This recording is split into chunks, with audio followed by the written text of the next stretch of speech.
Good morning Himachal. आप सबका स्वागत है जी हमारे इस मॉर्निंग बुलेटिन में। मैं पंजाब किसी टीवी पर संजीव शर्मा हाजिर हूँ जी। राजू धीमान जी आपका बहुत बहुत शुक्रिया इस जुड़ाव के लिए। अभी शर्मा जी बहुत बहुत शुक्रिया। राजेश पिजान जी बहुत बहुत शुक्रिया। राजू धलारिया जी गुड मॉर्निंग। सबको गुड मॉर्निंग जी। आप जल्दी से जल्दी जुड़ जाइए तो फिर आज की खबरों पर जो है चर्चा शुरू करते हैं। कहाँ क्या होगा, किस तरह से क्या स्थितियाँ रहेंगी, क्या नई चीज़ें जो है वो भी सामने आ रही हैं। कोविड की बात हो या दूसरी खबरों की बात हो, ज्योति वर्मा, सुभाषी गर्ग जी, क्षितिज गर्ग, विपुल चौहान, एक्जोटिक साहिल मेहता, संजीव नेगी, कंचन राणा गुड मॉर्निंग, अभिषेक बाजटा, राजेश गंगोत्रा, टिम पेने गुड मॉर्निंग। आप सबको गुड मॉर्निंग जी। जल्दी से जल्दी आप जुड़ जाइए तो फिर हम लोग जो है आज की खबरें जो शुरू करेंगे। तमाम जो चीज़ें हैं वो हमारे पास मौजूद हैं जी और चर्चा सबकी बारी बारी से करेंगे। Ashwini Sharma ji good morning, Deviram Nair ji good morning, Geetika Bhardwaj very good morning, शारजा खतना, दीप एके, Jitendra Negi very good morning, Kaviraj good morning, Gagan Manhas ji बहुत बहुत स्वागत है, दीपक कुमार जी आपका भी स्वागत है, ईशांत कुमार वर्मा जी गुड मॉर्निंग, अनिल जमाल जी वेरी गुड मॉर्निंग, समीना जी नमस्ते, जतिन चिंकू शर्मा जी बहुत बहुत नमस्ते आपको, अनिल त्राही, सपना पाल, आर्यन शर्मा, राहुल शर्मा, जीनू चौहान, सनी मेहता, अभी, मोनिका शर्मा, सुमन कुमारी, सपना भारद्वाज, दीपक एके, राजेश ठाकुर, ईशांत कुमार वर्मा जी, सुरेश सिंह जी बहुत बहुत शुक्रिया जी। सनी मेहता जी आपका भी इस जुड़ाव के लिए। और आज से स्कूलों में जो है सारा स्टाफ जाएगा जी हाँ। पहले ये 50-50% था, टीचिंग और नॉन टीचिंग 50% जाते थे और एक दिन छोड़ के दूसरा 50% वाला हिस्सा जाता था। आज से सभी स्टाफ जो है, पूरा स्टाफ जो स्कूलों में जाएगा, टीचिंग का भी और नॉन टीचिंग का भी। सरकार ने इसके लिए 2-3 दिन पहले जो है तमाम जो सिस्टम था उसमें सूचना कर दी थी और आज से सभी स्कूलों में सभी टीचर और सभी जो गैर शिक्षक हैं स्कूलों के, जो बाकी कर्मचारी हैं, वो आएंगे। और इसके अलावा जो है इनको जो बड़ा काम सौंपा गया है वो ये सौंपा गया है कि अभी जो है वो जाके स्कूलों में एक तरह से प्लान बनाएंगे कि जब भी स्कूल शुरू होते हैं, जब भी, मतलब अभी कोई डेडलाइन उसकी नहीं है, लेकिन जब भी स्कूल शुरू होते हैं तो जो स्टूडेंट्स आएंगे उनकी संख्या के लिहाज से उनको कैसे बिठाया जाएगा, उनको कोविड प्रोटोकॉल के तहत किस तरह से टैकल किया जाएगा और किस तरह से जो है उनकी सुरक्षा की चिंता की जाएगी। इन तमाम विषयों पर जो है ये अगले कुछ दिनों तक जो है टीचिंग और नॉन टीचिंग स्टाफ जो है प्रॉपरली जाके जो है एक मंथन करेगा। हालांकि अभी जो है स्टाफ को जो है बायोमेट्रिक अटेंडेंस से जो है छूट दी गई है और ये नहीं होगी। अभी प्रिंसिपल या जो भी हेड टीचर हैं वही जो है अटेंडेंस का मामला रखेंगे। और थर्मल स्क्रीनिंग जरूरी है टीचिंग और नॉन टीचिंग स्टाफ के लिए भी। थर्मल स्क्रीनिंग जरूरी है। अगर किसी को हल्का सा भी बुखार है तो उसको जो है घर भेजा जाएगा, उसको स्कूल नहीं एंटर करने दिया जाएगा। ये सख्त निर्देश इसके हैं और ताकि कहीं को संक्रमण का जो है अभी से जो है कहीं प्रभाव ना पड़ जाए। तो इसके अलावा जो है कमरों के हिसाब से माइक्रो प्लान बनाकर जो है 17 तारीख को शिक्षकों को भेजना है। यानी कि आज 12 तारीख है तो अगले 12, 13, 14, 15, 16, 17, 6 दिन में, इस हफ्ते में जो है सभी स्कूलों के टीचर्स और नॉन टीचिंग स्टाफ जो है उनको एक माइक्रो लेवल तक का प्लान भेजना है कि हमारे पास इस क्लास में इतने टीचर हैं, इस क्लास में इतने स्टूडेंट हैं, इस क्लास के लिए इतने टीचर हैं, इस क्लास के लिए इतने स्टूडेंट हैं, हर क्लास में कितने टीचर पढ़ा रहे हैं, कितने स्टूडेंट्स हैं और कैसे वो आएंगे, किस तरह से उनको मैनेज करेंगे, सिटिंग प्लान क्या है, कितनी हमारे पास डेस्क है या कितनी कैपेसिटी उनको बैठने की है। खासतौर से सरकारी स्कूलों में इसकी ज़्यादा दिक्कत आएगी क्योंकि वहाँ पे जो है सभी स्कूलों में डेस्क की सुविधा नहीं है। हालांकि मैक्सिमम स्कूलों में इस तरह की कोशिश की गई है कि 10th, 11th, 12th और 9th को जो है क्लासेस में डेस्क होते हैं, लेकिन जहाँ नहीं है वहाँ पे जो है अभी भी पुराने सिस्टम से बैठते हैं, टाट पट्टी पे बैठते हैं। तो उसमें जो है प्रॉपर दूरी जो है 2 रोज़ के बीच में, दो स्टूडेंट्स के बीच में किस तरह से रखी जाएगी, सारी चीज़ों को जो है फाइनलाइज किया जाएगा। माइक्रो लेवल तक की प्लानिंग करके जो भेजी जाएगी 17 तारीख तक। इसके अलावा जो है EPTM हो रही है, पेरेंट टीचर मीटिंग जो है ऑनलाइन होगी। आप भी उसमें हिस्सा लीजिए। अगर आपके बच्चे के स्कूल से आपको इस तरह का ऑफर आता है EPTM में हिस्सा लेने का, अगर नहीं भी आता तब भी पता करिए कि किस ID पे हो रही है, उस पर आप जाइए। अगर आप जा सकते हैं तो उसमें हिस्सा लीजिए और उसके आधार पर फिर ये तय किया जाएगा कि किस तरह से जो है स्कूलों को जो है दोबारा से खोला जाएगा। 1 क्लास बुलाई जाएगी, 2 बुलाई जाएगी, 3 बुलाई जाएंगी या 4 बुलाई जाएंगी। अभी 8th तक किसी भी क्लास को बुलाने का कोई प्लान नहीं है। 9वीं, 10वीं, 11वीं, 12वीं को लेकर जो है वो मंथन जारी है। केंद्र सरकार कह चुकी है कि 15 तारीख के बाद अब कभी भी स्कूल खोल सकते हैं, लेकिन इसकी जिम्मेदारी राज्यों की होगी। और ये जो लास्ट वाली लाइन है कि जिम्मेदारी राज्यों की होगी, उसके तहत जो है अब सभी राज्यों की जो है अपनी अपनी परेशानियां हैं निश्चित तौर से, तो ये सबको देखना होगा। तो हमारा राज्य भी ये देख रहा है कि किस तरह से जो है इस चीज़ को जो है इम्प्लीमेंट किया जा सके। ये भी हो सकता है कि 2 क्लासेस को एक दिन बुलाया जाए, 2 क्लासेस को अगले दिन बुलाया जाए। ये भी हो सकता है कि 2 ही क्लासेस बुलाई जाए, बोर्ड क्लासेस। कई मंथन चल रहे हैं, कई अलग अलग तरह के जो है विचार चल रहे हैं। सभी विचारों को सुना जाएगा, उसके बाद किसी अंतिम सहमति पे पहुंचा जाएगा और फिर उसको जो बाकायदा कैबिनेट जो है वो मोहर लगाएगी। तो अभी लंबा प्रोसेस है। आज से जो है टीचर जो है वो स्कूल जाने शुरू कर देंगे, नॉन टीचर भी जो है वो स्कूल जाना शुरू कर देंगे पूरे। जा तो ये पहले भी रहे थे, लेकिन अभी जो है 100%, अभी कोई 50-50 वाला मामला नहीं है। और दूसरी जो बड़ी खबर है आज की वो ये है कि किसान क्रेडिट कार्ड पर जिन लोगों ने कर्ज लिया है प्रदेश में, उन किसानों को एक बड़ा झटका दिया। पहले कहा गया था कि आप लोगों को जो है 6 महीने की छूट दी जाएगी ब्याज भरने में, और मार्च टू सितंबर वाला जो ब्याज है उसको आप अगले 6 मंथ्स में जो है अपनी सुविधा अनुसार भर सकते हैं। लेकिन अभी ऐसा नहीं है, आपको पूरे का पूरा ब्याज जो है एक मुश्त चुकाना होगा। अगर नहीं चुकाते तो अब आपको जो है आफ्टर सितंबर जो है ब्याज के ऊपर भी ब्याज देना पड़ेगा। तो ये थोड़ी सी परेशानी, क्योंकि 3 लाख के आसपास लोग जो हैं उन्होंने कम या ज़्यादा कर्ज लिया हुआ है। उसमें जो है 3 लाख रुपए तक की अगर कर्ज लेनी हो, आपने कर्ज लिया है बैंक से आपने, तो आपको जो है 8.5% का ब्याज 8% का ब्याज पड़ता है, और उस पर 4% सब्सिडी, यानी 4% ही ब्याज पड़ता है आपको। और अगर 3 लाख से ज़्यादा लिया है तो आपको 8.5% की दर से जो है ब्याज देना होता है। तो ये जो अब परेशानी है किसानों की, वो थोड़ी सी से बढ़ जाएगी, क्योंकि थोड़ा राहत महसूस कर रहे थे किसान जब उनको ये छूट दी गई थी कि आप अभी ब्याज नहीं भर सकते, तो उसको अपनी सुविधा अनुसार जो है किस्तों में भर दें। ब्याज तो भरना पड़ेगा, लेकिन उसको अपनी सुविधा अनुसार जो है भर सकते हैं कि कुछ इस महीने कुछ अगले महीने। लेकिन अब बैंकों ने कहा है कि एक मुश्त। तो मुझे लगता है कि इस पर सरकार को थोड़ा सा ध्यान देना चाहिए, ख़ास तौर से अगर जो कोऑपरेटिव बैंक सरकार के अपने हैं, राज्य के अपने हैं, वहाँ तो ये चीज़ें जो है की जा सकती हैं। तो ये दूसरी जो है बड़ी खबर। इसके अलावा जो है अगर बात करें बाकी खबरों की, तो प्रदेश में पर्यटकों की आमद बढ़ रही है, और सैटरडे संडे को जो है ये नोटिस हुआ सभी जगहों पे। लेकिन जो बड़ी चिंता का विषय है वो ये है कि एक तो कहीं भी टूरिस्ट जो है सोशल डिस्टेंसिंग और मास्क का कोई पालन नहीं कर रहे। सोशल डिस्टेंसिंग का चलिए, इसलिए उनको छूट दी जाती है कि एक ही परिवार आता है साथ में, तो वो नेचुरली वो इकट्ठे ही रहेंगे, क्योंकि वो एक गाड़ी में भी इकट्ठे आते हैं। लेकिन मास्क लगाने का जो क्रम है वो छूटता नजर आ रहा है। टूरिस्ट इस तरह से आ रहे हैं कि मानो वो यहाँ पे जो है एक ऐसी जगह पे आ गए जो बिल्कुल कोरोना फ्री है, और ना तो उनके संक्रमण का यहाँ कोई असर होगा और ना ही यहाँ के संक्रमण का उनको कोई असर होगा। ये दोनों ही स्थितियों में जो है गलती है। पुलिस थोड़ा सख्ती अब इसने इस पर करनी शुरू करी है, और शिमला में कल कुछ चलान भी हुए हैं। बाकी जगहों पे भी जो इस तरह के जो है वो ताकीद की गई है कि सख्त चलान जो है की जाए। और दूसरी जो एक समस्या आ रही है वो अटल टनल के खुलने से जो है लाहौल स्पीति में एकदम इन्फ्लक्स आ गया है टूरिस्ट का, और उसको संभालना अब लाहौल स्पीति के लिए जो है परेशानी होगी। हालांकि 10 साल से टनल बन रही थी, तो 10 साल से योजना भी बननी चाहिए थी साथ में, लेकिन बनी नहीं। हिंदुस्तान में तो ये होता है कि जब प्यास लगती है तब कुआं खोदा जाता है। तो अब वहाँ कैसे कुआं खोदा जाता है लाहौल स्पीति में, कैसे नहीं, तो देखना होगा। लेकिन फिलहाल जो तस्वीरें आ रही हैं वो अच्छी नहीं है। टूरिस्ट वहाँ जा रहे हैं और गंदगी फैला के आ रहे हैं। तो ये आफरीन है उन टूरिस्टों को जो गंदगी फैला के आ रहे हैं। अपने घर में भी वो ऐसे ही रहते होंगे, और अगर अपने घर में सफाई से रहते हैं तो कम से कम बाहर भी आपको इसका ख्याल रखना चाहिए। और अपने घर में अगर आप गंदे कुचैले मैले भी रहते हैं, तब भी बाहर जाके थोड़ा सा आप जो है आपको सभ्यता का प्रदर्शन करने की जरूरत है। ये हिमाचल जो है इट्स नॉट अ डस्टबिन, इसको डस्टबिन ना बनाएं। और स्थानीय लोगों का फिर गुस्सा आएगा कहीं, तो फिर दिक्कत आएगी। फिर कुछ जो घटनाएं भी ऐसी हो जाती हैं जो अप्रिय होती हैं। तो लाहौल स्पीति में बड़े पैमाने पर गंदगी जो है वो सामने आ रही है। सिस्सू में कल जाम लगा था अच्छा खासा, और उदयपुर में भी लंबी लाइन लगी थी त्रिलोकीनाथ जी के दर्शन के लिए। लाइन का लगना कोई प्रॉब्लम नहीं है, लेकिन उसमें जो है सोशल डिस्टेंसिंग और मास्किंग इन चीज़ों का ख्याल जो है वो रखा जाना चाहिए। तो सरकार भी परेशान है, और अटल सुरक्षा के लिए जो तैनात होंगे हमारे जवान, जो 175 जवानों की बात करी गई है कि 250 लोग जो है वहाँ पर तैनात होंगे दोनों छोरों पर और बीच में, उनको जो अब पैरा कमांडो की ट्रेनिंग भी देने का फैसला किया गया है। यानी वहाँ जो पैरा कमांडो ट्रेंड होंगे उन्हीं को लगाया जाएगा शुरू में, और बाकी जो चीज़ें हैं उनको जो है वो आगे उसी तरह से जो है डिप्लॉयमेंट की जाएगी। इसके अलावा विधानसभा अध्यक्ष विपिन परमार के जो पीएसओ हैं वो पॉजिटिव आए हैं, उसके चलते जो है विधानसभा अध्यक्ष एक बार फिर से जो है सेल्फ आइसोलेशन पे है। हमारे मुख्यमंत्री ऑलरेडी सेल्फ आइसोलेशन पे है।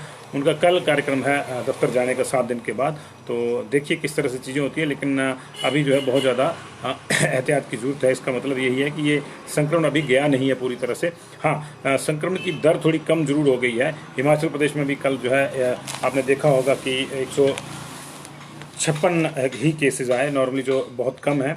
और डेथ्स का नंबर भी कल कम था कंपैरेटिवली, 3 था, जिसमें से 2 जो परसों देर रात की थी और कल की डेथ टेक्निकली 1 ही थी। लेकिन अभी कई चीज़ें देखनी होगी। रिकवरी का रेट हमारा बढ़ा है निश्चित तौर से, और इस महीने हमारे पास अक्टूबर में जो है अब तक 2513 नए केस आए हैं और 3190, 3190, यानी मान लीजिए कि 3200 लोग जो हैं वो ठीक होके गए हैं। तो ये रिकवरी रेट को दर्शाता है कि हमारा रिकवरी रेट जो है अच्छा हो रहा है। लेकिन इसके बावजूद जो है बहुत से ज़िले जो हैं वहाँ पे संक्रमण की स्थितियाँ अभी सामान्य नहीं हैं। कांगड़ा, मंडी, यहाँ पे लगातार संक्रमण है। हमीरपुर में भी अब जो है एक हम कह सकते हैं जिसको सेकंड वेव कहते हैं मेडिकल की भाषा में, वो फील की जा रही है हल्की सी। कांगड़ा में सेकंड वेव बड़े पैमाने पर फील की जा रही है, बड़ा जिला है इसलिए संख्या ज़्यादा होती है। लेकिन हमीरपुर और कांगड़ा सबसे ज़्यादा वर्स हिट डिस्ट्रिक्ट थे शुरू में, मई में और जून में। और हमीरपुर में जिस तरह से 15, 10, 12, 16 केसेस जिस तरह से आ रहे हैं पिछले कुछ दिनों से, तो ऐसा फील किया, ऐसा कहा जा सकता है कि ये सेकंड वेव है। अब इसके बाद रिसीड करेगी और फिर कमी आएगी। तो अभी 15 अक्टूबर तक जो है इसका पीक माना जा रहा था कोरोना का स्टेट में, और उसके बाद ये धीरे धीरे रिसीड करना शुरू होगा। तो ले दे के दिवाली के आसपास कहीं जो आपकी स्थितियाँ हैं वो बहुत ज़्यादा आपके लिए श्रेयस्कर हो जाएंगी। तो अभी आपको जो है बहुत ज़्यादा सजग रहना होगा और मास्क लगा के रखिए, ये आपके लिए भी है। देखिए जरूरी है आपको कल को बच्चों को भी स्कूल भेजना, बच्चों को इसकी आदत डालिए। बच्चे घर में हैं, मास्क नहीं लगाते, थोड़ा थोड़ा उनको जो है प्रैक्टिस इसकी करवाइए मास्क लगाने से। अदरवाइज क्या होता है कि एकदम मास्क लगाना पड़ेगा बच्चे को, कल को स्कूल जाना तो उसको इरिटेशन होगी, उसको लगेगा कि पता नहीं क्या टांग दिया। तो ये आदत सब जगह डाल लीजिए, जो भी घर से बाहर जाए उसको मास्क लगाने की आदत थोड़ी थोड़ी रहेगी तो फिर दिक्कत नहीं आएगी। कई बार मास्क लगाने से भी सांस लेने में दिक्कत हो जाती है, ये बंदे को साइकोलॉजिकली ही दिक्कत हो जाती है। तो ये परेशानियाँ जो है इनको दूर करना बहुत ज़रूरी है जी। ये और हिमाचल की बात करें तो हिमाचल प्रदेश की परेशानियों से वक्त मेरे को याद आया कि बीजेपी और कांग्रेस की परेशानियाँ भी जो हैं वो और बढ़ती जा रही हैं। खासतौर से बीजेपी में जो ज्वालामुखी वाला जो मामला है, 2-2 नियुक्तियाँ 2-2 मंडल में, कहे चाहे वो युवा मोर्चा में है चाहे दूसरी हो, तो पैरेलल जो नियुक्तियों का सिलसिला है वहाँ रमेश धवाला और पवन राणा की जो लड़ाई है अब थोड़ा और फिर से बढ़ती नजर आ रही है। बीच में उसको ढक्कन लगा दिया गया था, रमेश धवाला ने खेत पत्र भी जारी कर दिया गया था, लेकिन लावा दबा के जो है दबता नहीं, हमने कल भी कहा था, वो बाहर आ रहा है। और अब शांता कुमार भी जो है उसमें एंट्री मार गए हैं। शांता कुमार ने कल बाकायदा मुख्यमंत्री से इस विषय पर बातचीत की है और बातचीत का ब्यौरा उन्होंने जारी नहीं किया, लेकिन उन्होंने माना है कि ये खेदजनक है और स्थानीय स्तर पर जो पार्टी के नेता हैं, मंडल हैं, उसको जो है विश्वास में लिया ही जाना चाहिए, उसमें पैराशूटी नहीं उतारनी चाहिए। तो पैराशूटी की प्रॉब्लम तो सब जगह रही है और बीजेपी के पैराशूटी उतर रहे हैं तो उसको लेकर चर्चा हो रही है, लेकिन कांग्रेस के लोगों को लाया जाता है तो उनको सिर पर बिठाया जाता है। दूसरी पार्टियों की भी स्थिति है। उधर कांग्रेस में जो नेताओं ने अपना शक्ति प्रदर्शन किया मंडी की रैली में, उसको लेकर जो है हाईकमान ने कड़ा संज्ञान लिया और कुछ नेताओं को दिल्ली तलब किया गया है। और अभी नेताओं की थोड़ी लिस्ट भी आ जाएगी और इनको जो है वहाँ शायद कोई पाठ पढ़ाया जाएगा कि भैया इस तरह से लड़ोगे तो न खुद कहीं के रहोगे न पार्टी कहीं की रहेगी। तो ये देखना पड़ेगा कि क्या पाठ पढ़ाते हैं, उसका क्या असर होता है। और ये देखा उसके बाद हमीरपुर वाला जो संसदीय क्षेत्र है वहाँ का दौरा है शुक्ला का, तो देखते हैं उसमें कितना फर्क उसमें नजर आता है उसका। तो बीजेपी और कांग्रेस ने जो है दोनों बराबरी का धींगा मुश्ती मची हुई है और अपनी जिसकी चल रही है वो चला रहा है, जिसकी चलती है वैसे भी उसकी कोई गलती नहीं होती, लेकिन यहाँ तो अगर गलती भी हो तब भी जो है लोग चलाने की कोशिश करते हैं। तो जिसके हाथ में लाठी है वो भैंस को अपने हिसाब से हाँकने की कोशिश कर रहा है। ये हिमाचल की खबरें थी जी। और हिमाचल के लिए एक अच्छी बात है कि हवा में उड़ने का मौसम जो है वो आ गया है। लोकल लेवल पर जो पैराग्लाइडिंग को अनुमति सरकार ने पहले दे रखी है, लेकिन इससे भी बड़ी एक बात यह है कि जो प्री पैराग्लाइडिंग वर्ल्ड कप होता है हमारे यहाँ बिलिंग में, जो वर्ल्ड की नंबर 1 साइट है पैराग्लाइडिंग के लिए, वहाँ पे अगले साल 29 मार्च से जो है पैराग्लाइडिंग प्री वर्ल्ड कप की जो है तिथियाँ घोषित हो गई हैं। और जो इस मामले में जो फ्रेंच ऑर्गेनाइजेशन है जो पैराग्लाइडिंग को देखती है ओवरऑल वर्ल्ड में, paragliding world cup association PWC है जिसको कहते हैं, फ्रांस की एसोसिएशन है, उन्होंने जो है इसको बाकायदा जो है ऑफिशियल अनुमति करी है। और इसमें जो है मनाली का जो माउंटेनियरिंग इंस्टीट्यूट है हिमाचल प्रदेश का और पर्यटन विभाग, ये संयुक्त रूप से जो इसको करवाते हैं और बड़े लंबे समय से ये हो रहा है। बीच में ये कोविड काल की वजह से ऐसा लगा था कि नहीं होगा, लेकिन अभी जो है इस साल तो नहीं होगा क्योंकि इन्हीं दिनों पे होता था, लेकिन मार्च में जो है इसकी नई डेट्स जो हैं वो फाइनलाइज हो गई हैं। तो धीरे धीरे पर्यटन पटरी पे आ रहा है, लेकिन कई चीज़ों के साथ जो है अभी हमको समझौता नहीं करना है, इस चीज़ का हमको जो है खास ख्याल रखना ही होगा। और जहाँ तक बात करें कोरोना की, तो कोरोना पूरे देश में जो है 70,53,806 मरीज जो है हो गए हैं और इसमें से 1,08,371 लोग जो हैं वो मौत का शिकार हो चुके हैं। जिन और अगर कल की बात करें तो 74,383 लोग जो है नए 24 घंटे के भीतर जो है वो संक्रमण का शिकार पाए गए हैं और 918 लोगों की मौत भी हुई है। पूरे देश में, पूरी दुनिया में जो है ये, जिस हिसाब से इसको हम देख रहे हैं, तो ये पूरी दुनिया की हम चर्चा करें तो कहीं ना कहीं जो है 3.75 करोड़ लोग जो हैं जो संक्रमण का शिकार हो चुके हैं। और ब्राज़ील में जो मौत का आंकड़ा है वो 1.5 लाख पार कर गया है। उसके बाद अमेरिका है जहाँ पे 2 लाख ऑलरेडी हो चुकी हैं, नंबर 1 पे चला हुआ। 2,19,304 मौतें अमेरिका में हो चुकी हैं और ब्राज़ील में जो है 1,50,326 ये हो गई हैं। भारत का हमने आपको बताया कि 1,08,371, तीसरे नंबर पे भारत है। हालांकि ब्राज़ील में एक जो और भारत में जो फ़र्क है, तो ब्राज़ील में शनिवार को जो है सिर्फ 559 लोगों की मौत हुई, जबकि हमारे यहाँ जो है 918 लोगों की मौत जो है दर्ज हुई है पिछले कल।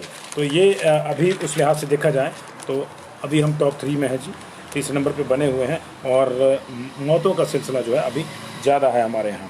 और इसलिए हमको बहुत ज़्यादा जो है एहतियात की ज़रूरत है। गुवाहाटी में 7 महीने के बाद जो प्रसिद्ध कामाख्या मंदिर है उसको पर्यटकों के लिए खोल दिया गया है। ये अच्छी खबर है इस वक्त की। और इसके अलावा यहाँ पर जो है आप दर्शन करने के लिए जो है कोविड प्रोटोकॉल के तहत जा सकते हैं और वहाँ पे जो है आप पूजा अर्चना जो कर सकते हैं। ये बीच में खुले नहीं थे, जब बाकी जगह के मंदिर भी खुल गए थे उसके बावजूद नहीं खुले थे यहाँ पे। और उधर जो है आज भारत और चीन में जो है आधिकारिक रूप से जो 8वीं बैठक हो रही है सीमा विवाद को लेकर। और इसके बाद जो है ये तय किया जाएगा कि सेनाएं हटाई जाएंगी, कितनी हटाई जाएंगी, कौन हटाएगा, तो ये देखना होगा। क्योंकि दोनों ही देश जो है इस बात को लेकर अड़े हुए हैं कि वो अपना स्थान नहीं छोड़ेंगे। तो ऐसी स्थिति में कोई बीच का रास्ता जो है इसलिए नहीं निकल पा रहा और बार बार बैठकें हो रही हैं। तो देखना होगा। चाइना ने जो है मना कर दिया था तो इंडिया ने भी मना कर दिया था कि हम भी पीछे नहीं हटेंगे। तो दोनों को ही हटना होगा। अगर इस पर सहमति बनती है तो ठीक है, नहीं तो ये विवाद जो है अभी जारी रहेगा। उधर इस विवाद का फ़ायदा जो है हमारा जो कुटिल पड़ोसी है पाकिस्तान, वो भी उठा रहा है। वो लगातार जो है शरारतें कर रहा है। पिछले कुछ दिनों से जो है JNK में जो है सीमा पार से गोलाबारी बढ़ गई है और अब जो है उसने ड्रोन छोड़ने शुरू कर दिए है। मानव रहित ड्रोन जो है फिर देखे गए 2। पिछले दिनों जो 5 ड्रोन जो है पिछले 2 हफ्ते में पकड़े जा चुके हैं जिनको गिराया है सरकार, हमारी जो सेना है उसने। और कल भी जो 2 ड्रोन हैं वो आए थे। लेकिन इसी बीच जो सारी चिंता की बात है वो हमारे जो नेता हैं वो हैं फारूक अब्दुल्ला, जो लगातार बदजुबानी करते आ रहे हैं कुछ मसलों को लेकर। उन्होंने एक बार फिर से जो है चीन, पहले वो पाकिस्तान को अपना अब्बा मानते थे, अब चीन उनके नए अब्बा हैं। तो उन्होंने जो है चीन को लेकर फिर से जो है राग अलापना शुरू कर दिया है। वो कहते हैं कि घाटी में 370 जो है चीन की मदद से जो है वो स्थापित होगा और 35A और 370 को मदद। अब बड़ी समस्या ये है कि 370 और 35A को बहाल करना या इसकी गैर बहाली जो बीजेपी सरकार ने की थी वो कितनी सही है कितनी नहीं, इस पर बहस जो है देश के भीतर हो सकती है, होनी भी चाहिए, ऐसी कोई दिक्कत नहीं है। किसी भी राज्य के जो नागरिक हैं, किसी भी राज्य में जो है एक तरफा चीज़ें नहीं होनी चाहिए। लेकिन ये कोई बात नहीं हुई कि फारूक अब्दुल्ला कहें कि जी चाइना की मदद से करेंगे, तो फिर मुझे लगता है कि उनको एक सबक की और ज़रूरत है। उन्होंने जो पीछे उनकी एक नज़रबंदी हुई थी उससे शायद उन्होंने कोई सबक नहीं सीखा। तो कई चीज़ें हैं और मुख्यमंत्री ने लोगों से मास्क कैंपेन का आग्रह किया है। वो कहते हैं कि मास्क लगा के चलिए। अब नया नारा भी आया है कि जब तक दवाई नहीं तब तक ढिलाई नहीं। ये अलग बात है कि बाकी तमाम चीज़ों की ढिलाई हमारी सरकार ने दे दी है। अब जो भी बीमार हो रहा है उसको भी घरों में रखा जा रहा है। ढिलाई का लेवल गवर्नमेंट लेवल पे ये है, गवर्नमेंट के हाथ खड़े हो गए हैं। लेकिन फिर भी आप लोगों से जो है माननीय मुख्यमंत्री ने मास्क लगाकर जो है मास्क लगाना, 2 गज की दूरी और हाथ धोने का जो आग्रह किया है। तो यही वो नियम है जो मैं बता देता हूँ। राधा पांडे जी, मैं बता देता हूँ। भारत में जो है 1,08,371 मौतें हुई हैं। पिछले कल 918 मौतें हुई हैं और हमारे पास पिछले कल जो हैं वो 73,000 के आसपास के 74,883 केस हैं। 918 मौतें हुई हैं पिछले कल। और ओवरऑल इंडिया में जो है 1,08,371 मौतें हो चुकी हैं और 70,53,806 जो हैं वो मरीज़ जो हैं अब तक जो पॉजिटिव आ चुके हैं। तो ये है जी। और ब्राज़ील में कल जो है 519 लोगों की ही मौत हुई है। तो उस लिहाज से देखें तो ब्राज़ील हालांकि दूसरे नंबर पे, वहाँ 1.5 लाख मौतें हो चुकी हैं। हम तीसरे नंबर पे, हमारे यहाँ 1 लाख मौतें हुई हैं। 2 लाख पार कर चुका है अमेरिका, वहाँ सबसे ज़्यादा मौतें हुई हैं। लेकिन मौतों का जो संख्या है वो हमारे यहाँ ज़्यादा है। ब्राज़ील और हमारी जनसंख्या का भी इसमें जो है कुछ रोल हो सकता है, जनसंख्या के घनत्व का।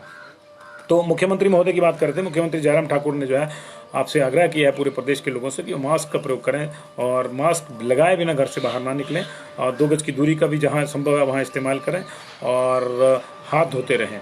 तो आप इसका पूरा जो इस्तेमाल करें जी मैं कहता हूँ। और मैं ये भी चाहूँगा कि जो शुरू में जब ये कोरोना आया था ना, तो राशन भाषण वाले जो आए थे फ़ोटो खिंचवाने फेसबुक पे, अब उन संस्थाओं को जो है उन संस्थाओं से सहयोग लेने की ज़रूरत है। ऐसी बहुत सी संस्थाएं को मैं व्यक्तिगत रूप से जानता हूं जिन्होंने बहुत अच्छा काम किया। महिलाओं ने अपने घरों में सिल के मास्क दिए और नेताओं ने तो खैर फेसबुक पे ज़्यादा दिए और जो फील्ड थी उसमें कम दिए होंगे, मैं इनकार नहीं कर रहा, लेकिन जो दावे हुए उनमें और हकीकत में अंतर था। दावे वही हुए थे कि बीजेपी ने जो है 49 लाख के आसपास बीजेपी ने बांट दिए और 10 लाख के आसपास जो है वो कांग्रेस ने बांट दिए। तो उस हिसाब से तो हर जगह जो है हर घर में बीजेपी और कांग्रेस की तरफ से दिया हुआ कम से कम जो 1 मास्क मिला के, कुछ में बीजेपी के दिए हुए जाते, कुछ में जो है कांग्रेस के दिए हुए मास्क जो पहुंच जाने चाहिए थे। इसके अलावा केंद्रीय मंत्री ने अलग से दिए, नेताओं ने अपने स्तर पे अलग से दिए। तो मुझे लगता है कि हर घर में 6-6, 8-8, 10 मास्क होने चाहिए थे, लेकिन वो कहाँ गए कहाँ नहीं गए ये एक अलग विषय है। लेकिन अभी फिर से उस मुहिम को चलाने की ज़रूरत है। मुझे लगता है मास्क बांटने की जो मुहिम है वो शुरू होनी चाहिए। और कई लोग तैयार बैठे होंगे जिन्होंने पंचायत का चुनाव लड़ना है, कम से कम इस बहाने को अच्छा काम तो करेंगे। तो ये मुझे लगता है कि रिलैक्स कर देना चाहिए इस चीज़ में। नेता जो है मास्क बांटने का काम जो शुरू करें। कुछ लोगों को मैं देख रहा हूँ कि जिनकी संस्थाएं हैं वो अपने स्तर पर लगे हुए हैं, गांव के गांव उन्होंने सैनिटाइज कर दिए। खासतौर से हमारी जो बहनें हैं उन्होंने बहुत अच्छा काम किया है। मुझे अच्छी तरह से याद है बामटा की प्रधान, उनकी देखा देखी बाकी जगहों की प्रधान, हटवास की महिला प्रधान, इस तरह से कई महिला प्रधानों ने बहुत अच्छा काम किया है। लेकिन जो फेसबुक पे ही मास्क बंटे हैं उनको फील्ड में बांटने का समय है। महिला मोर्चा ने अच्छा काम किया है। महिला मोर्चा मैंने देखा कि एक महिला विधायक हमारी खुद जो है हमीरपुर की कमलेश कुमारी, वो उनको मैंने खुद देखा अपनी आंखों से, मैं रिपोर्ट करने भी गया था।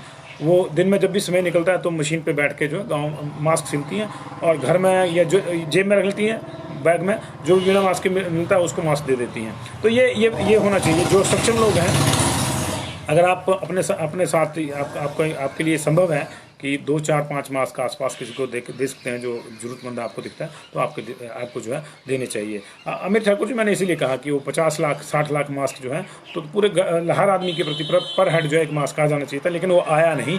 चलिए अब आ जाए, जरूरत उसकी अब ज़्यादा है क्योंकि अब जो हाथी निकल गया जी, अब पूंछ रह गई है संक्रमण की। इस पूंछ को भी ढंग से निकाल दीजिए तो कम से कम इसमें योगदान हो जाए। राशन भाषण बहुत हो लिया और फोटो बहुत हो लिया फेसबुक पे। उसके बाद तमाम नेता लोग जो थे राशन भाषण वाले, वो भी जो है उन्होंने जम के धज्जियाँ उड़ाई नियमों की। लेकिन चलिए, सब चीज़ें माफ़, all is well if ends is well. तो जो है एंड को बढ़िया करने के लिए, अंजाम को जो है बढ़िया करने के लिए मुझे लगता है कि एक मुहिम चलनी चाहिए कि मास्क जो है लोगों में बांटे जाएं। आप अपने स्तर पे भी जो है, अब देखिए इसके लिए कोई बड़ी चीज़ों की जरूरत नहीं होती है।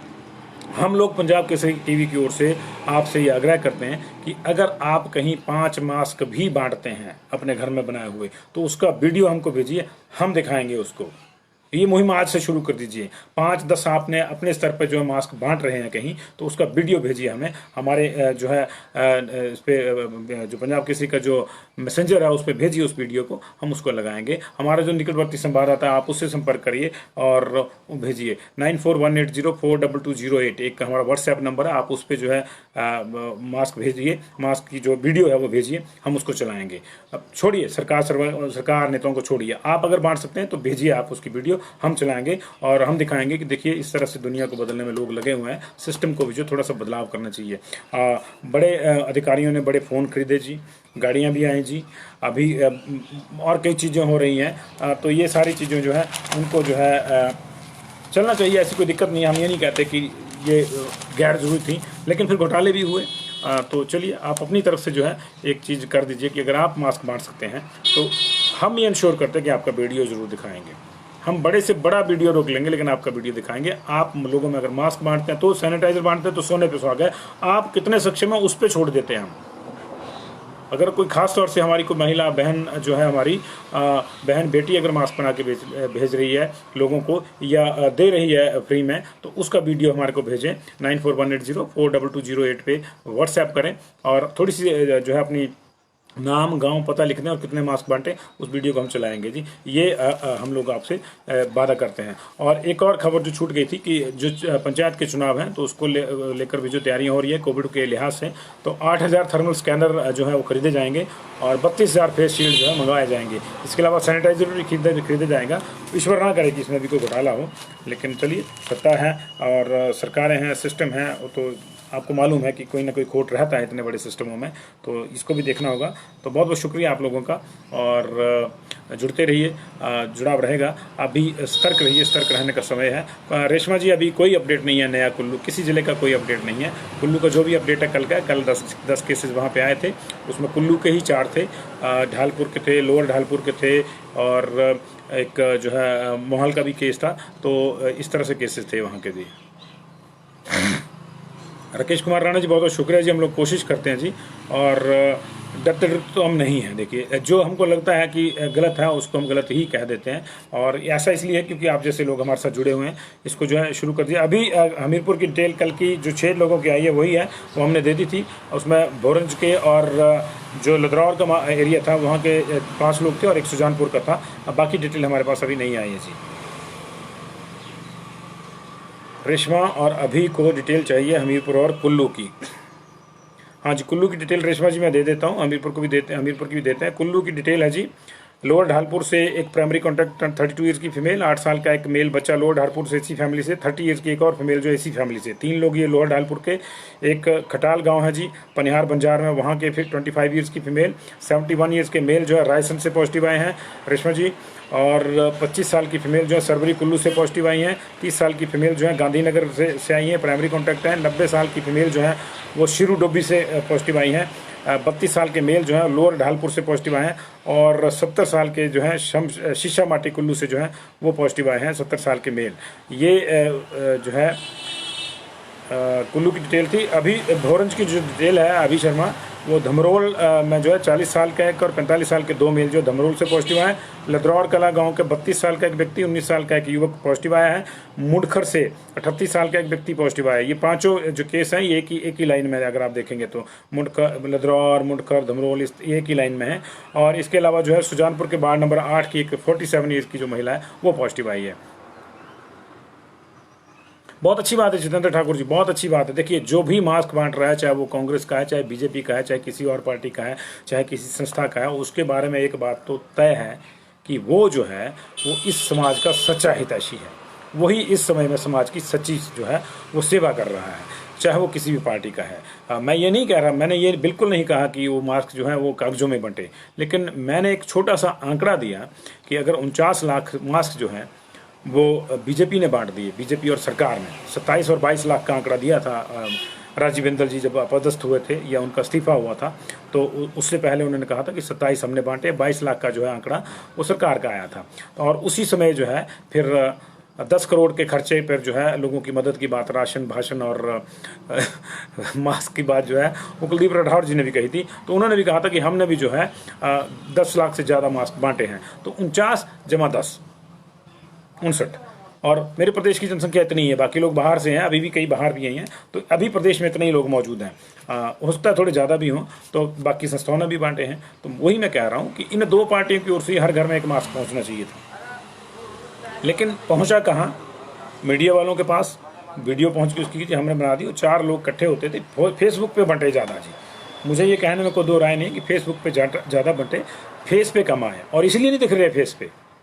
अगर फेस टू फेस बांटे होते तो फेस पे दिखते लोगों के। अभी कई दिक्कतें हैं, कई दिक्कतें हैं। कई लोग जो है मास्क जो है मार्केट से खरीदने में भी उनको गुरेज है कि पता नहीं किस तरह का कपड़ा होगा, किस तरह का नहीं होगा। ये जो घरों में बनाए हुए मास्क हैं जो संस्थाएं बांट रही हैं, इनके प्रति लोगों का क्रेज़ है, और अच्छा मास्क होगा तो लोग लेंगे भी। और आप दीजिए, मैंने वही कहा कि हमें वीडियो भेजिए अगर अभी भी आप बांट रहे हैं। और अभी इस मुहिम को फिर से जो है रिवाइव करने की जरूरत है। राशन बहुत हो गया, राशन का वितरण जो है वो राशन डिपो से ही होना चाहिए। नहीं तो हो क्या रहा है कि यहाँ भी वही ले रहा है, अगली वहाँ वही ले रहा है, और अब हम तो लूट लिए हैं 6 माह का राशन, और जो गरीब है सच में है उसको 6 दिन का भी नहीं मिला है। तो ये दिक्कत है उसमें। तो इसलिए राशन जो है वो सिस्टम से ही वितरण होना चाहिए। लेकिन मास्क और सैनिटाइजर आप दीजिए, जितना देते हैं दीजिए, उसकी वीडियो हमको भेजिए, हम चलाएंगे। बहुत बहुत शुक्रिया जी।